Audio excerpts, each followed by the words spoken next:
អនុញ្ញាតគ្រប់ជម្រាបសួរពុកម៉ែបងប្អូនទាំងអស់គ្នាសូមស្វាគមន៍មកកាន់ Channel គំនិត News សម្រាប់ព័ត៌មាននៅថ្ងៃទី9ខែមិថុនាឆ្នាំ2026នេះខ្ញុំមានព័ត៌មានថ្មីក្តៅទាន់ហេតុការណ៍ដើម្បីជម្រាបជូនពុកម៉ែបងប្អូន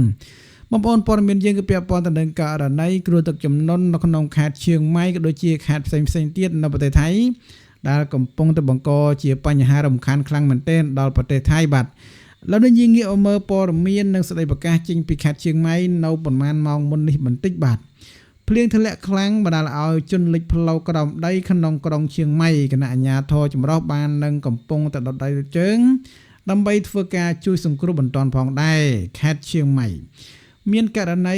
ភ្លៀងធ្លាក់យ៉ាងគំហុកនិងខ្លាំងក្លាបានវាយប្រហារតំបន់ទីប្រជុំជន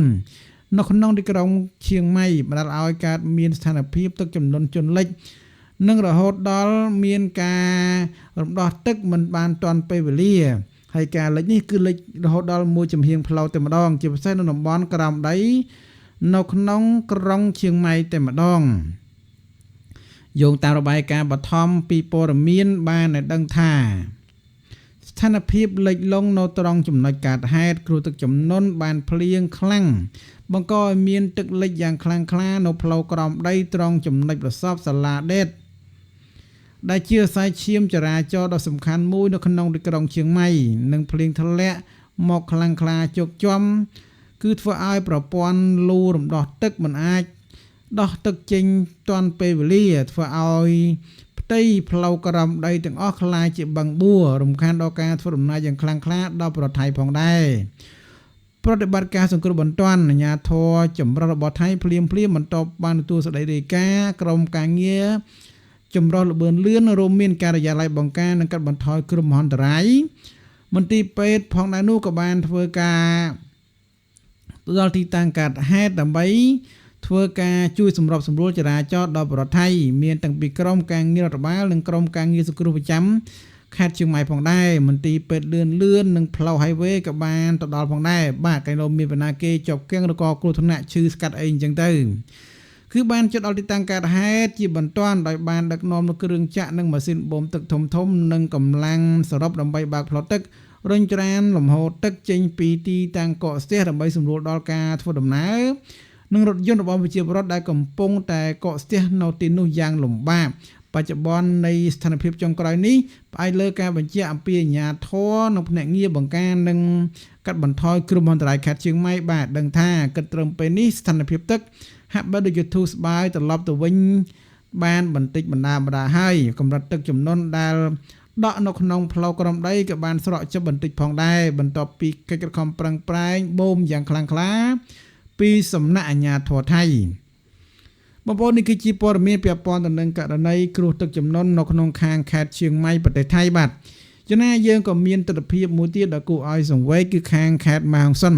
ឃើញតែពេលនេះមានតាំងពីរបស់របរមានតាំងពីគោពពែក៏ដូចជារថយន្តមួយចំនួននឹងកំពុងតែជាប់គាំងនៅលើផ្លូវនឹងផងដែរបាទខាងខេត្តម៉ាហុងសុនប្រទេសថៃទស្សនវិជ្ជាដ៏កំសត់ជឿជាត់ផ្លូវភ្ជាប់រវាងភូមិដាច់ស្រយោលក្នុងខេត្តម៉ាហុងសុនប្រែជាភក់ជាំនឹងរងការខូចខាតយ៉ាងធ្ងន់ធ្ងរក្នុងរដូវវស្សាធ្វើឲ្យការធ្វើដំណើរជួបការលំបាកខ្លាំងខេត្តម៉ាហុងសុនប្រទេសថៃស្ថានភាពផ្លូវធ្វើដំណើរឆ្លងកាត់តំបន់ភ្នំដាច់ស្រយាលមួយគឺស្ថិតនៅក្នុងខេត្តម៉ាហុងសុនបាននឹងកំពុងរងការខូចខាតយ៉ាងដំណំនិងប្រែក្លាយទៅជារអិលដោយសារតែភក់នៅពេលដែលមានភ្លៀងធ្លាក់ខ្លាំងយ៉ាងជោគជាំរដូវវស្សាស្ថានភាពនេះបង្កឲ្យមានឧបសគ្គនិងការលំបាកយ៉ាងខ្លាំងដល់ប្រជាពលរដ្ឋថៃដែលរស់នៅតាមតំបន់នៅក្នុងទីនោះក៏ដូចជាក្រុមការងារស្ម័គ្រចិត្តដែលកំពុងធ្វើដំណើរឆ្លងកាត់ដើម្បីជួយសង្គ្រោះតាមការផ្សព្វផ្សាយពីហត្ថកណ្ដាល Facebook ក្រុមការងារសង្គ្រោះបន្ទាន់បានបង្ហាញឃើញអំពីទស្សនវិជ្ជាជាក់ស្ដែងនៅនឹងកន្លែងកើតហេតុព័ត៌មានលម្អិតនៃខ្សែនេះត្រូវបានរាយការណ៍ដោយខាងក្រោមភូមិសាស្ត្រនិងខ្សែផ្លូវឆ្លងកាត់រងផលប៉ះពាល់គឺខ្ទេចខ្ទីទាំងអស់គឺជួបបញ្ហាធ្ងន់ធ្ងរណាស់គឺភ្ជាប់ពីខេត្តហួយកប៉េឈៀនខុនម៉ែសុនរវាងផ្លូវយុទ្ធសាស្ត្រតែមួយគត់ដែលភ្ជាប់រវាងចំណុចចាប់ផ្ដើមភូមិហួយកប៉េឃុំម៉ែឡាំងលួងស្រុកម៉ែឡាំងណយខេត្តម៉ែហុងសុនប្រទេសថៃចំណុចបញ្ចប់គឺភូមិម៉ែសុនឃុំសេហ៊ីនស្រុកម៉ែសារៀងខេត្ត មេហង្សុនប្រទេសថៃដូចគ្នាទស្សនភាពនឹងការធ្វើដំណើរប្រកបដោយគ្រោះថ្នាក់និងលំបាកក្រៃពេកចំពោះប្រជាពលរដ្ឋថៃផ្លូវមួយខ្សែនេះត្រូវបានគេសង្កេតឃើញថាជាផ្លូវដែលពោរពេញទៅដោយភាពលំបាកលំបិនបំផុតដោយសារតែត្រូវបានឆ្លងកាត់ចង្កេះភ្នំជ្រលងភ្នំនិងឆ្លងកាត់តាមអូរជាច្រើនកន្លែងនៅក្នុងអំឡុងពេលរដូវវស្សាស្ថានភាពហាក់បីដូចជាដុនដាបខ្លាំងណាស់ផ្លូវល្បាប់ភក់និងបាក់ដីផ្លូវផ្ទៃដីគឺត្រូវបានប្រែទៅជាភក់ធ្វើឲ្យរថយន្តកង់3កង់4កង់ប្រមាណក៏ពិបាកក្នុងការធ្វើដំណើរផងដែរផ្លូវដាច់នឹងពោពេញទៅដោយដុំថ្មភ្លៀងធ្លាក់បានច្រោះដីកាត់ផ្លូវខ្ទេចខ្ទីគឺមានសឡាយថ្មធំត្រូវបានផុសចេញឡើងដែលបង្កឲ្យមានការគ្រោះថ្នាក់យ៉ាងខ្លាំងដល់អ្នកធ្វើដំណើរផងដែរដើមឈើតូចធំរលំពៀពេញផ្លូវបាក់រលំបាត់ផ្លូវទាំងអស់មិនអាចធ្វើដំណើរទៅមុខបានសកម្មភាពរួមគ្នារបស់សមាគមនិងក្រុមការងារដើម្បីកាត់បន្ថយដូចជាដើម្បីបន្តដំណើរទៅមុខបាននឹងជួយបើកផ្លូវឲ្យអ្នកភូមិធ្វើដំណើរទៅមុខបានជាបណ្ដោះអាសន្ននោះក្រុមការងារជាមួយប្រជាពលរដ្ឋក្នុងសហគមន៍បានស្ម័គ្រចិត្តចេញមុខមកជួយគ្នាទាំងកម្លាំងការចិត្តដោយអ្នកខ្លះត្រូវបានគេឃើញថាមានកាន់ទាំងបញ្ចប់ទាំងមួយប៉ែលជាប់ជីកនិងមុខរបរគាត់ពោពេញទៅដោយភក់ដោយសារតែភក់ប្រឡាក់លើអ្នកទាំងអស់គ្នាគឺជួយគ្នាទាញយកនៅរថយន្តក៏ដូចជា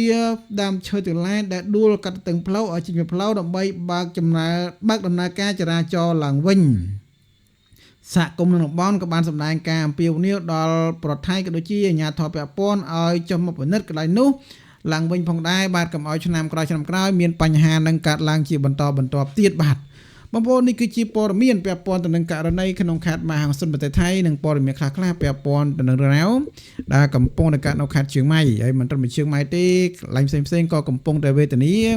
ក៏កំពុងតែដុនដាបផងដែរបាទបងប្អូនចឹងព័ត៌មានយើងនៅក្នុងថ្ងៃនេះមានបណ្ដាចោះអរគុណច្រើនសូមគោរពលាយើងចាំជួបគ្នានៅវីដេអូក្រោយរកកំហុសឆ្គងសូមមេត្តាខន្តីនិងអភ័យទោស